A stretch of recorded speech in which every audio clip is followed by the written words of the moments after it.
Broadcasting from the business capital of the world, this is the Podcast Business News Network. Yes, Randy Swaim is back, grooving to the Woohoo! music live on the podcast, the Zoomcast. If you can't see him, well, I got to see him, and we always do a little dance in the beginning and at the end. Coaching for relevance, yeah, that's his company. He's an amazing person, a Marshall Goldsmith, actually certified coach. Let alone so many feats and so many accomplishments.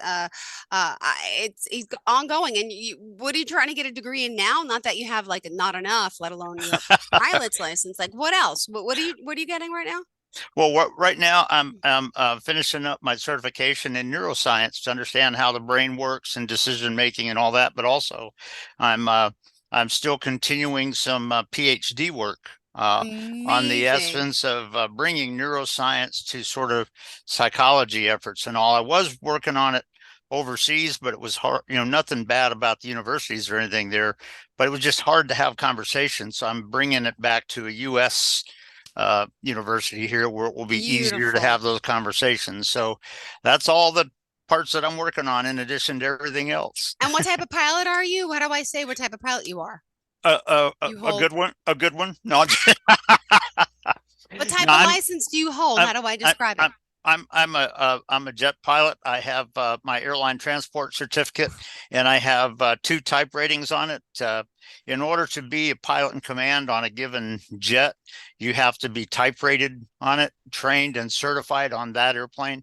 And I'm actually teaching and coaching other pilots to be trained and certified in in jet airplane. And I'm also using a lot of my expertise to bring in help develop other instructors and all that kind of stuff. And interestingly enough, I was teaching ground school to two European pilots uh, Monday and Tuesday this week, and we had one of our instructors who had been out on some physical things for a little while and was back in.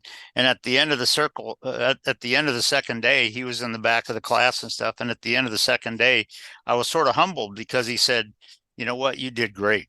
Because I do it a lot different, where I bring up operational mindsets and understanding and all that, rather than just rote academic stuff. And uh, and so yeah, I do things a little different. And it's the coaching and the neuroscience aspects and the insights and leadership insights and all that sort of makes a difference. Beautiful. Well, thank you for being here, for joining us. We're excited to have you again. Coachingforrelevance.com, a man who wears many hats. And today I know has a great topic for us. What is it?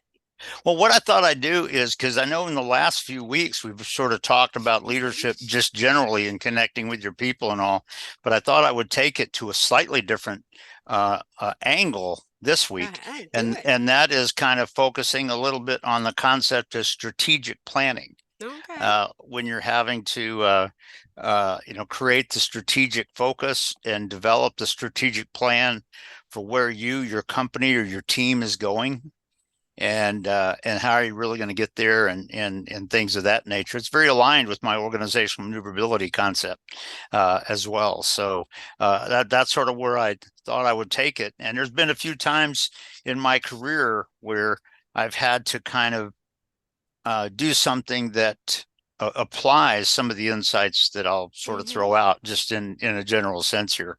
But that's where I thought I would take it this time. Beautiful. Well, thanks for being here. Let's continue. Go for it. Cool, cool. Well, I'll tell you what, I will simply say this, that when you're talking about leading your team, and you're talking about the concept of strategic planning, I'm not going to sit here and talk about your vision statement and your strategic steps and all that, because yes, are you going to do all that if you're professional? Yeah. Yeah.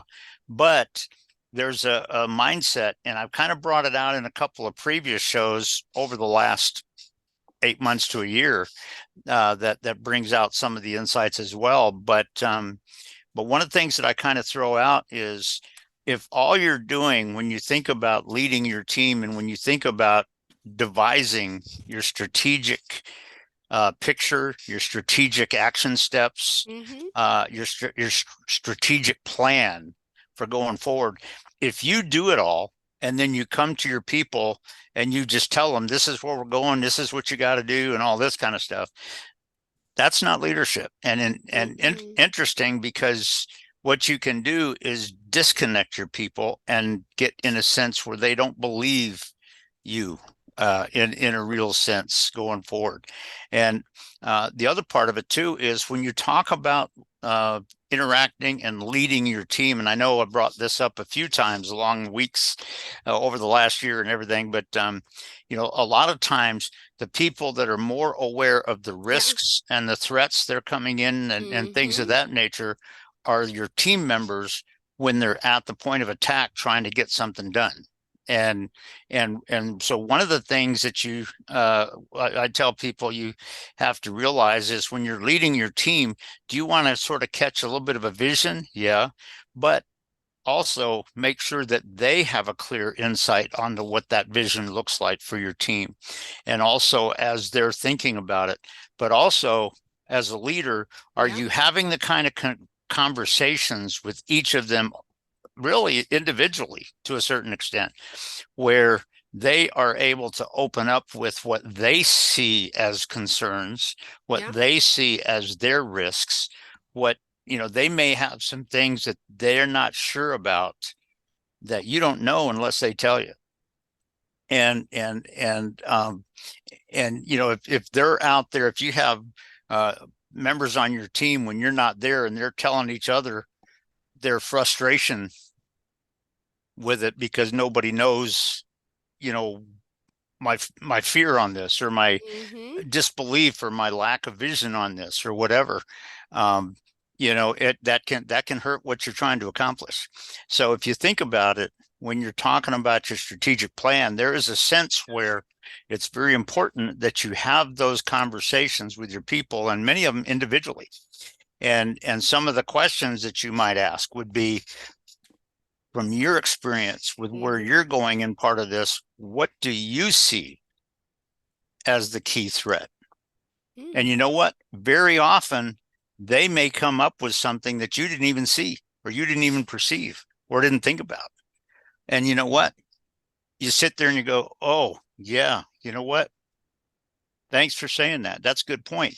And then you come up with another question that might be saying, based on your perception of that, Yeah. what would be your perception for overcoming that? You're asking And that me, or oh my, no, no, I'm like, no, that's okay. Well, you can answer it if you want to. I You know. can interject anytime you want to. Thank you. No, you're good. You're But good. when they have a chance to process that mentally, and they think about it, and they have a sense of that, and a lot of times they may tell you something, and you kind of go, point, you know what? That's a good point. Mm-hmm. And you include that in the strategic plan for how you can overcome that.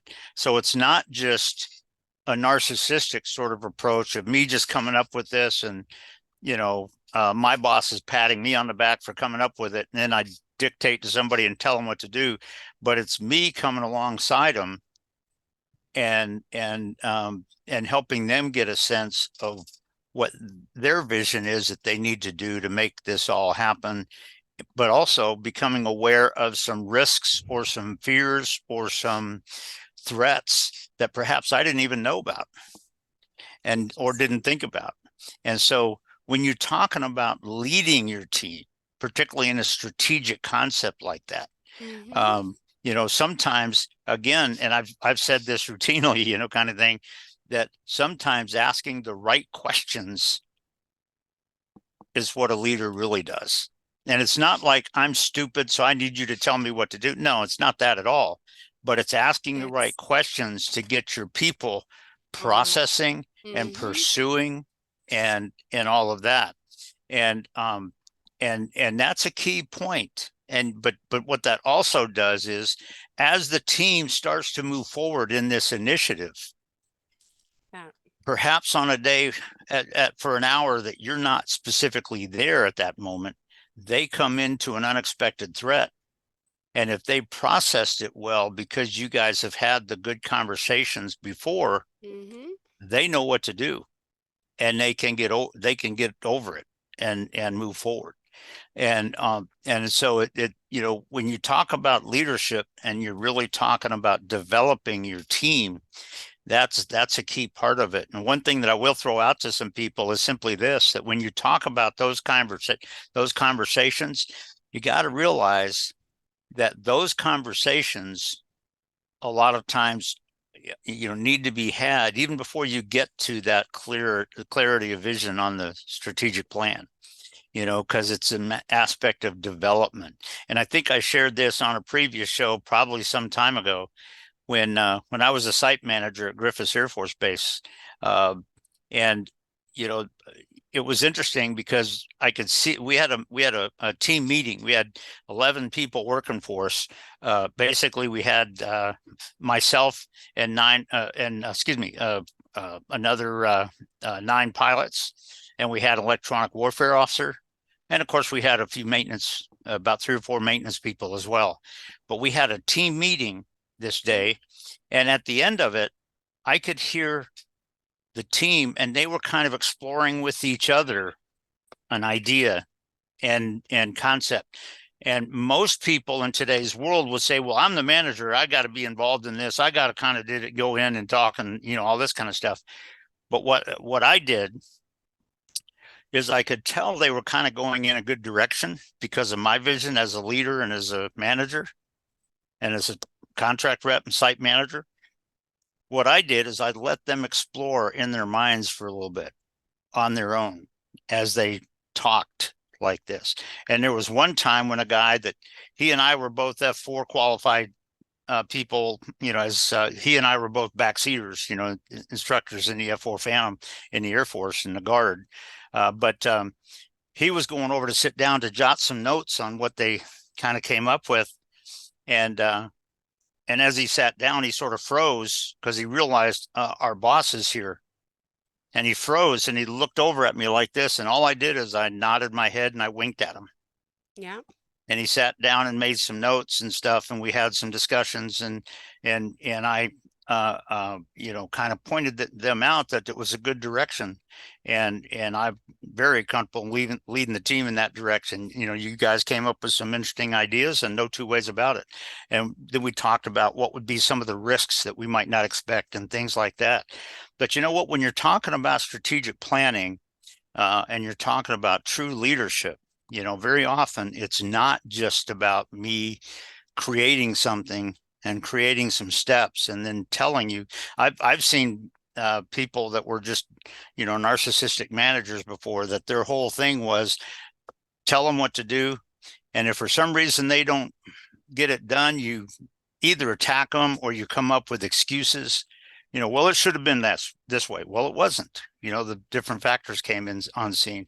So when you're talking about leading your team, particularly in today's environment, kind of thing, where things are not always just perfectly, smooth and superficial, kind of thing.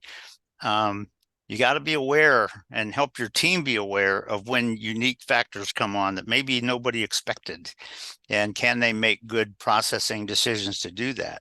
And so, when you're talking about leadership, and particularly in concepts of strategic thinking and strategic planning, it's not just about you telling them stuff. It's about you helping develop them so that they can be part of the team in a successful way.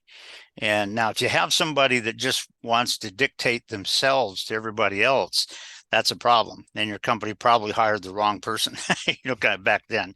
But if you get a team that your team truly believes in the synergistic team concept, and you guys really, you guys and gals, if for sure, have it that you're serious about that and committed to that, then guess what? That can be huge. And they can employ that even as they're working together if you're out sick one day. Yeah. Or whatever, kind of thing. And so it's just something to think about. Like I said, when you're talking about the strategic planning, a lot of times it's not just about me coming up with it and telling you what we're going to do. Now, I might have a meeting and say, hey, this is kind of where we're sort of going. And then I ask some questions. Yeah. And I say, what do you guys think about this? Always asking the questions. I love it. Exactly. What do you folks think about this? What do you see as the unexpected risks as we go forward? What do you think is going to be the one or two big things that stand in the way of us accomplishing this that maybe you don't realize? What's going to happen? How are you going to handle it when something really different comes on scene that was unexpected and all of that? So it's just something to think about, that when you're talking about connecting with your team, and of course, I know that's what we've talked about a lot in terms of leadership and everything, but when you put it in a strategic concept like that, it can be huge. And how you do it builds the trust, builds the synergy, builds the processing ability, the insight, the strategic, the situational awareness, and decision making into your team, so that even if you're not there at that particular moment, they can do what the team and you would have suggested. And that's so this aspect of leadership, even when you're talking about strategic planning, there is an aspect of developing your team members in this. And that doesn't mean that I just tell them to do and you do what I tell you to do. No, that's not developing. That's ordering, kind of thing. But creating them and helping motivate and develop them so that they can employ the decision making and the thinking that has been developed within them as they go. And you know what? Your company's better if you do that. And also, by the way, you can never tell that one or two of those people might have taken that ability up to this level because of what you did. And you know what? They can become satisfactory managers in other segments for your company and make the company better. So when you think about this aspect of leadership, and I just wanted to throw it out as sort of a quick insight, but when you put it in the context of sort of strategic planning, it's not just an academic picture. It's bringing this real leadership to it, so that dramatic insights and dramatic results can happen for your team, for your company, and for your company's future. And not just because we did this today, but people were developed such that they can move on to lead other segments of the company and bring it into the entire company's success and stuff. And so all of that is sort of a kind of a one little insight, if you will, into this aspect of leadership, and not just dictating, not just managing, not just telling people what to do, but really bringing leadership to the point where amazing results can happen. So it's just something to think about as one other little aspect of much of what we've been talking about. Awesome. I want to work for you. You seem like the ultimate boss. Well, you know what? It is. It's when you talk about somebody who wants to lead you, and when you're an employee and you truly believe that your boss believes in you, doesn't mean that they say you can't make a mistake. You can. We all can, right? Sure. But if people believe that you believe in them, and that you have interacted with them in such a way that they believe in you and they want to connect with you, wow, man, amazing things can happen, not only for you, for your team, but for the company. And that's a sort of a little bit more of a subtle aspect of bringing absolute leadership even into strategic planning for your team, when you're having to come up with the action steps and come up with the goals, where not only what we want to accomplish, but to what extent. What do we want to be the return on it, and how do we get there?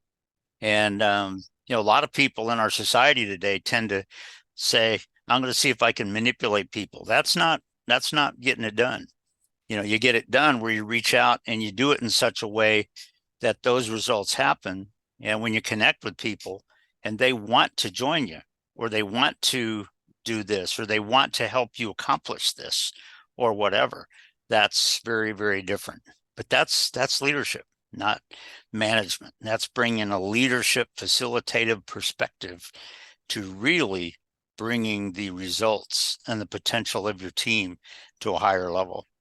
And so it's just sort of one example of it, but kind of a interesting insight. Go for it. Love it. My goodness. You are just always Well, on. thank you. Well, I'll tell you what, I feel as a host on shows, I feel the same for you, and I appreciate it. I'm always glad to be here. No, but you're effortless. I enjoy your conversation. I'm learning about stuff that I never knew about as a host.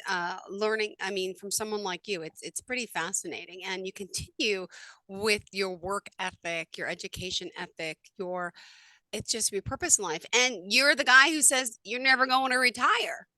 What is retirement? And You and you as truly are passionate about what you do. You and don't meet many people like that. you're right. And you know what? You're right, because as I shared with you before, people have asked me when I'm going to retire, and I go, when I take my last breath, because I'm Yeah. going to run through the tape. And as I shared with you before too, from my perspective of leadership, it's not about me getting applause or anything. I appreciate all that you just said, but it's even 20 years after I take my last breath, maybe somebody won't remember my name, but what I hope is, couple of decades ago, there was this guy, he brought this insight out, and you know what? He doesn't even know me, but I applied that insight to my life, and man, it it brought magical results. And that's what I hope, kind of thing. Because as you kind of correctly implied, when you're a true leader, it's not just about you getting the attention. It's, Mhm. people follow you not because you pulled them in, but because they wanted to be a part of you. They wanted to connect with you. And that happens in a very different way than most people realize today. That's for sure. And completely humble. Yep. Modest and humble. I think that's the way you should be. Now, hold on. You always ask me this question, but Okay. since you've been doing what you love to do for such a long time and helping others, have you ever had a boss that you didn't like? We've always talked about this. Has well there i been a leader in your life above you that just didn't sit right? I will tell you this, that there's one or two cases, Mm-hmm. and there's one or two cases where, in order for me to be professional and ethical and to do what I needed to do, I had to leave the full-time connection with that company. Mm. And he suffice it to say, he was let go by the company about 3 weeks after I did that. And because of his problems. And there was one aviation group that I was a part of, that, in fact, I'll just share this with you very Sure. quickly. No, go The ahead. the Take time. the CEO, or the director of operations, kind of sort of both. He's the owner of the company. Um, it was very early on in my flight career, and we were flying an airplane that was not certified for icing conditions up in New York, Niagara Falls, New York. And Mm-hmm. I think it gets snowy up there a few times a year, kind of thing. But this one night, and I won't go into the entire story, but this one night, I was supposed to fly down to Cleveland on um, one night about 10 o'clock p.m. and it was sort of snowing, and up there they had during the winter, the winds come from out of the north, and they go over the lake, and they pick up water, and they freeze it, and they dump it on the south shore, kind of thing. And so this one day, the dispatcher came up to me and asked me when I was leaving, and I said, I'm going to leave when and if Yeah. I get some pilot reports that tell me I'm legal to go. And I said, I'm not going to make you do that. I'll do it. But I called down to the approach control radar facilities down at Cleveland, and I said, hey, call around and get some pilot reports on the weather. Yeah. And there was a C-130, an Air Force big 4-engine monster airplane kind of thing, that reported severe ice at a very low altitude. And so I told the dispatcher, I said, it's illegal to take that airplane there tonight. I'm not going. And when I came in the next day, the chief pilot said, I understand you don't like cold weather. And I said, well, not when a C-130 reports severe ice. No. And we chatted for just a second, but several people came around because they were listening to our conversation. But the president and the CEO came up in the background. And after just a minute or two of talking about it, the president looked at me. He said, you made the right call. And he went back and sit down, and the conversation was over. But there came a time when, because of something he had done, the FAA had to come in and take away the certificate of the company. Wow. And so they were making a choice to try to see if they could keep flying, helping somebody else out and all this kind of stuff. And he called me on the phone and he said, here's what we're going to plan to do. And I said, I'm not totally comfortable with this. I said, I don't know, but I'm not totally comfortable with this legally. And his answer was, and it goes, I'm not bad mouthing this guy. I'm not going to say the name of the company, not going to say the guy's name or anything. But on the phone, he said, well, Randy, you're either with us or you're not. And I looked I on the phone, I said, well, I'll tell you what, given this, I'm not. And I said, I'll be in there tomorrow morning. I'll drop off your operations manual, your checklist, all that. I appreciate the time that you've given me. I appreciate the flying time. I appreciate working for you, but this will be my choice. And so there have been some times where I had to take an ethical stand, and it's all worked out well. When I went part-time with that first company that I mentioned to you, where the company let that guy go, it was about 2 years later, and the manager in that same program came up to me and he said, Randy, you're the top of my list. Would you be interested in coming back full time?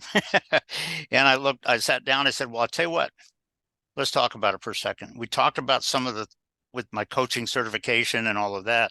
Mm-hmm. And he said, well, I'll tell you what, we can work with that real easy. And I said, well, I'll tell you what, I'll come back. And I said, if it works out good, I'll be there forever. And guess what? I'm still there full time while I'm doing everything else. So it's, there are times as a leader when you have to, one of the things that you got to understand is, as a leader, you have to understand that sometimes when you're putting your people in a situation where they have to possibly take an unethical stand, and they're and are you aware of when you're doing that? Now, there may be some times where you got to do that, but very often people kind of use that as their first choice, and maybe not at an applicable ethical time to do that. So all of that is sort of an ethical awareness of, am I really connecting with my people in such a way that we can really make this amazingly happen? Or are there ways where I'm getting in the way? Am I aware of that? And when you're talking about strategic planning, am I aware of when I'm getting in the way of that success, as opposed to really multiplying the return in my people? Amazing. And so it's all that sort of aspect of true leadership that sometimes people don't understand. Well, thank you for being here as always, and always appreciate you. Tell us how we can reach you. Okay, it's Randy at coachingforrelevance.com. And if you go to my website, which is coachingforrelevance.com, at the bottom of the very first page, it has my cell phone number and my email. You can reach out to me there. I'm not going to give you sales pitches, as you know, Jill. I'm not going to give anybody sales pitches. If they have a need of something, we'll come up with something. But my big thing is to build relationships. And so if somebody wants to just have a conversation, I welcome that. Beautiful. And look forward to it, perhaps.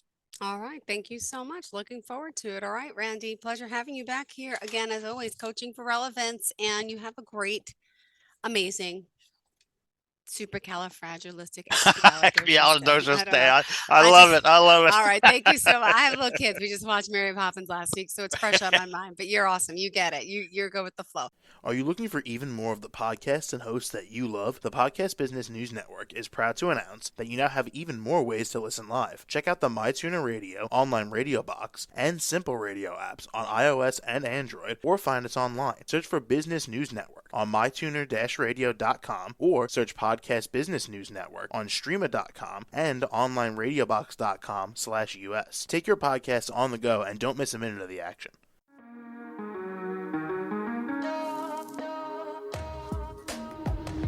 Broadcasting from the business capital of the world, this is the Podcast Business News Network. For nearly 2,000 severely injured veterans, everyday life has become filled with barriers. Day-to-day simple tasks can become pretty daunting. I have to carry my chair up 2 flights of steps or have somebody do it for me. What scares me the most is just the falling. When I'm struggling with my house, I think, to have that one great barrier just knocked down, I mean, it's crucial. Home for Our Troops is a wonderful nonprofit that builds a mortgage-free, fully adaptive, handicap-accessible house. And there's no catch. It'll be our very first home that we've ever owned. This is a game changer. This is where your life begins again.